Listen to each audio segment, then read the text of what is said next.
Welcome in this video. I am Dr. Vinita Bhadoria, Associate Professor of English in Government College, Behror. This video is for the students of BA final year, paper first. Today I am going to discuss poem written by Syed Amanuddin, Don't Call Me Indo-Anglian. Syed Amanuddin was born on 4th February 1934 in Mysore. He was brought up in Mysore, a city of South India in Karnataka. Syed Amanuddin was, in short, we can say he was born and brought up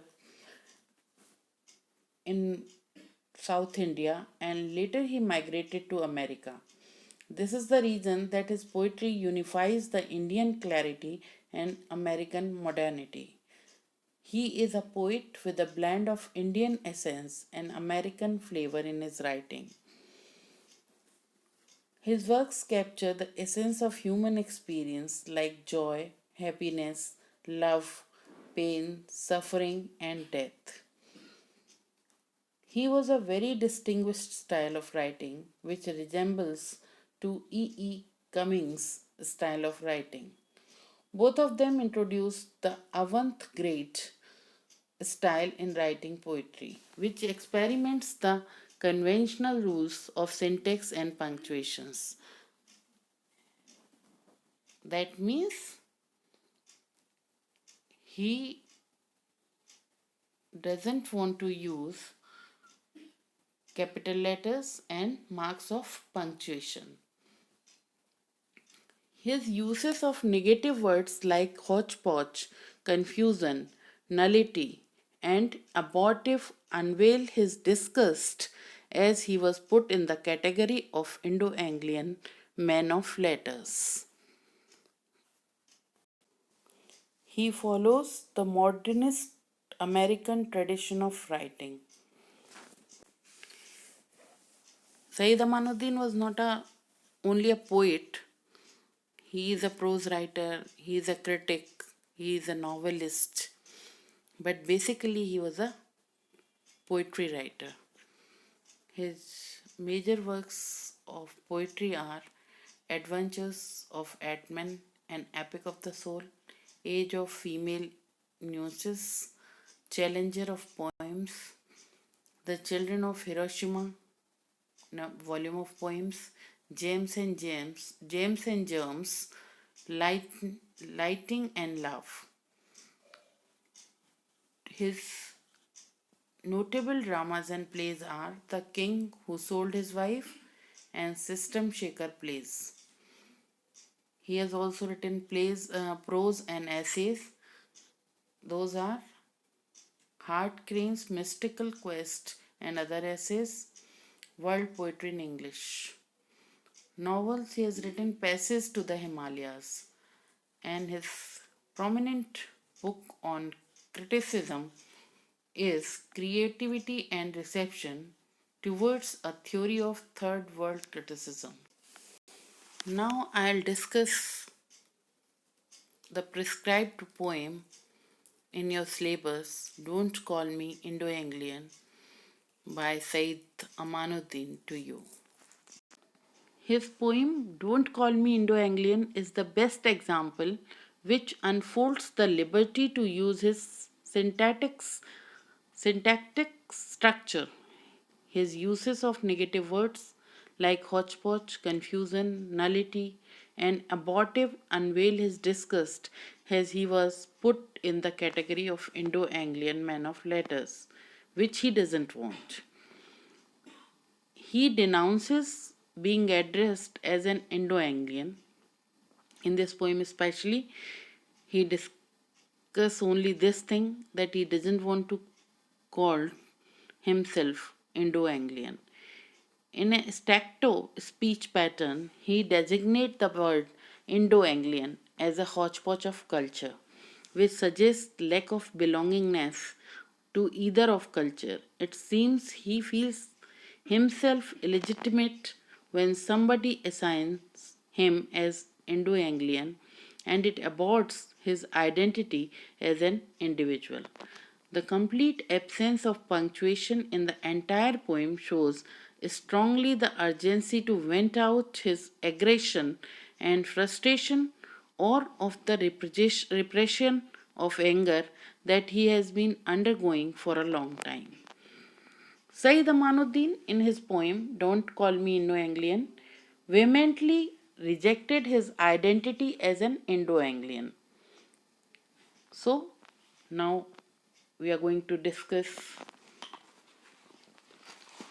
about his poem.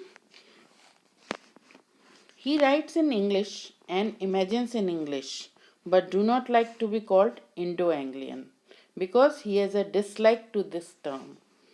He doesn't want to be mixture of culture and language. He doesn't like to lack of imagination.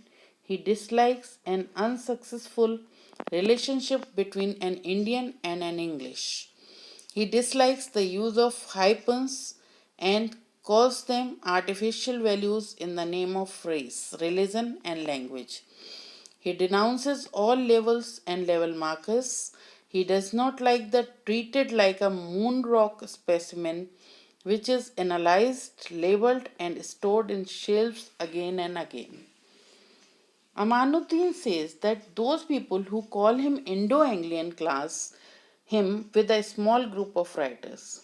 They shut him in courtyard and isolates him from other great poets. This isolation makes him invalid, crippled. He says that the river Kaveri flows in his veins. His mind is full of happy associations of his native place in South India. He fondly remembers the Chamunda hills, goddess Durga, slaying the demon Maheshwar, and the colorful Vrindavan garden fountains of Mysore. However, he is not confined to the childhood scenes. He has broadened his outlook, mastered languages, and discovered truth.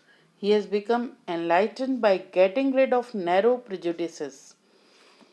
He has moved freely like the waves in the ocean of existence. His thoughts are free since he has traversed, traversed is traveled across on the wings of thought. The poet will like to be grouped with the great poets like Kalidas, Kabir, Dante, and Umar Khayyam. He would wander in imagination with Kalidas and Kabir. He would undertake a spiritual journey with Dante. He would meditate with Umar Khayyam on the mathematics of life and would sing the painful songs of love and separation with Ghalib. He would drown with Lipo kissing moon's reflection in the river. Finally, the poet says that although he writes in English, dreams in the same language of Shakespeare and Keats, but he is not Anglo. Anglo is English or British. He is a poet. He is only a poet. He is not Indian, he is not Anglo Indian, he is not Indo Anglian, he is only a poet. He has lived under various names and has the rich Indian culture heritage of 44,000 years. He is now Amanuddin. Now, the poem, explanation of the poem. Now, no, I don't want to be a hodgepodge of culture, confusion of language, and nullity of imagination, an abortive affair between an Indo and Anglo. I hate hyphens. The artificial bridge between artificial values in the name of race, religion, and language. I damn all hyphenated minds, prejudiced offspring of unenlightened souls. I denounce all level and level markers. I refuse to be a moonrock specimen, to be analyzed, labeled, and stored for a curious, gloomy fellow to reanalyze, reclassify me for shelving me again. Few important meanings. Hodgepodge. Hodgepodge is a mixture of different things without order. Nullity, invalidity. Imaginations, dreams. Abortive, unsuccessful, fruitless. Indo stands for Indian. Anglo, Anglo is English or British person. Hyphen, hyphen is a kind of mark which is like a small dash, as you can see in the title of the poem Indo-Anglian. So between Indo and Anglian there is a hyphen. Prejudiced, biased. Offspring, children. Unenlightened, backward. Denounce, condemn.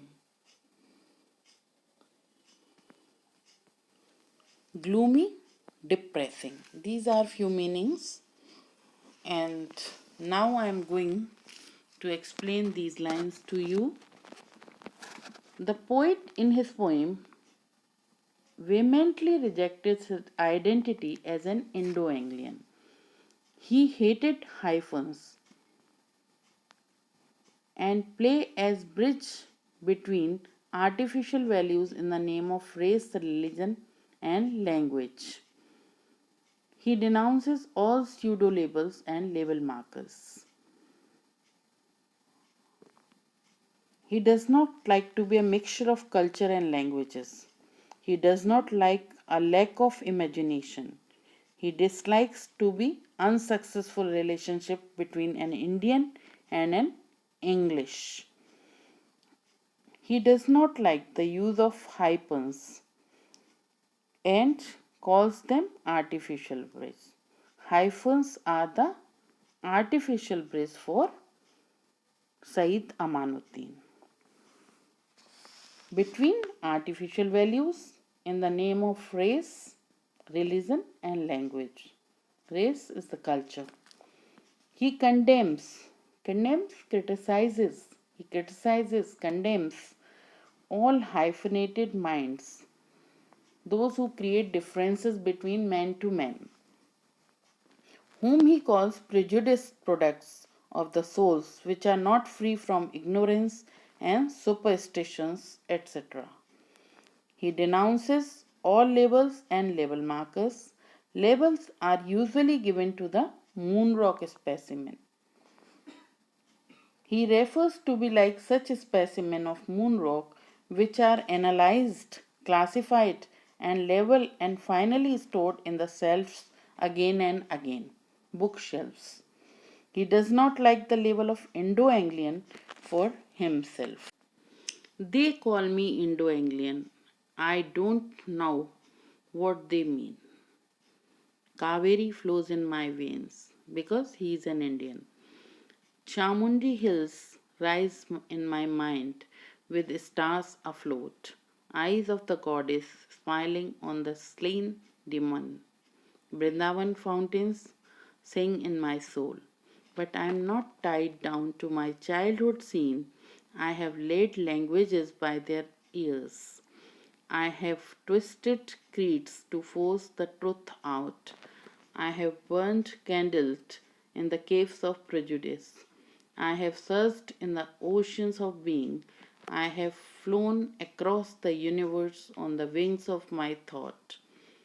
They call me Indo-Anglian, the mistaken, misinformed folk, and class me with a small group of writers.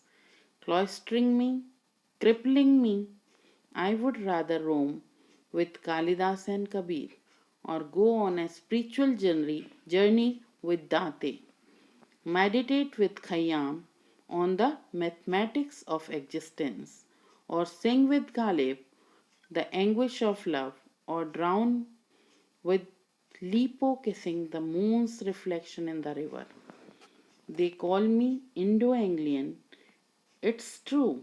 I write in English, dream in the language of Shakespeare and Keats, but I am not an Anglo, my friend. I am a poet.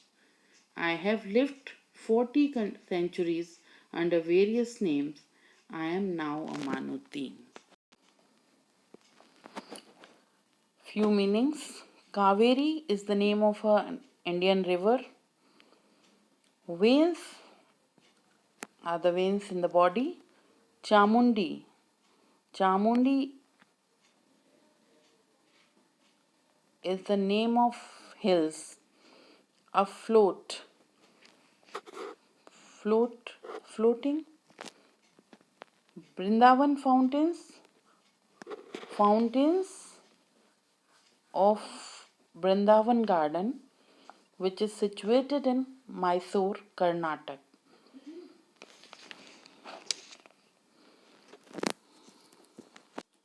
Creeds are the religious mind, religions, to search, to move freely.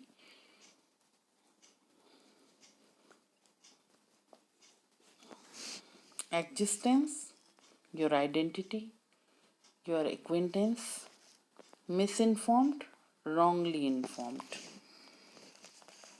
In these lines,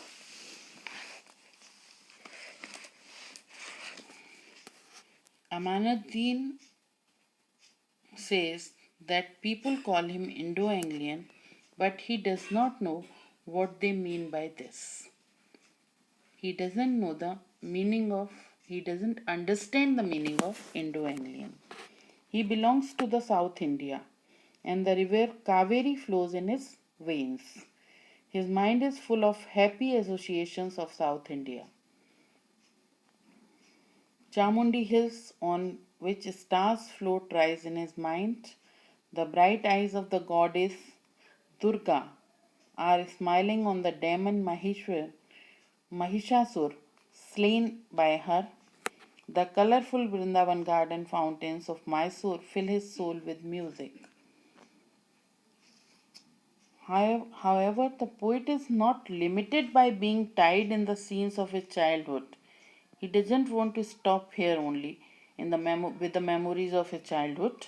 He has mastered languages. He has twisted the system of religious beliefs in order to take out or to know the real truth.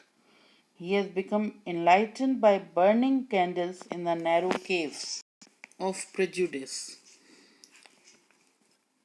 He had flown across the universe on the wings of his thought and in search of the truth by knowing language and their creeds and kindled the candle of wisdom in the dark caves of prejudice. He has moved freely like the waves in the ocean of existence. His thought is free since he has traveled across the universe on the wings of his thought. He says that those people are mistaken and misled who call him Indo-Anglian.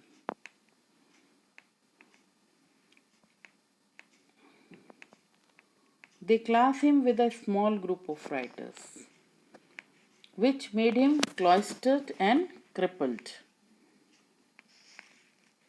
Though he was able to roam with Kalidas and Kabir. Kalidas is a Sanskrit writer of India and Kabir is Hindi poet, Sufi Hindi poet of India. He could go on a spiritual journey with Dante. Dante has written epic and he is Latin writer and meditate with Khayyam on the mathematics of existence. He could sing the songs with anguish of love with Ghalib and even he could drown with Lipo kissing the moon's reflection in the river. That means he wants to live freely as a whole, not being divided.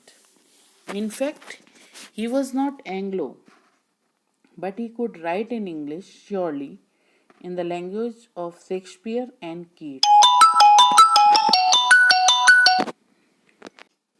But his name was categorized as Indo-Anglian, which was just confined to a few men of letters.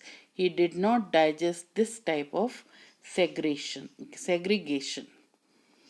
The poem begins with utter dissatisfaction. The poem begins with utter dissatisfaction and disappointment. The most remarkable thing in this poem that marks the poet's style is his audacity to challenge the linguistic norms. It seems like he exploits them in a rage against their non acceptability. It is he does not belong to them, then their rules do not belong to them. He has presented in his poem, Don't Call Me Indo-Anglian, a clear picture of what he feels about his hybridized identity. The sense of loss of belongingness haunts his identity, which finds no satisfaction but ends in victorious chant when Amanuddin finds his identity as a poet. He diasporic identity His diasporic identity vanishes with this declaration, which makes him universal and everywhere when he says, I am a poet. In the last lines of the poem, I am a poet. I am only a poet. I have no name. I have lived 40 centuries under various names. I am a poet and I belong to 4,000 years with various name.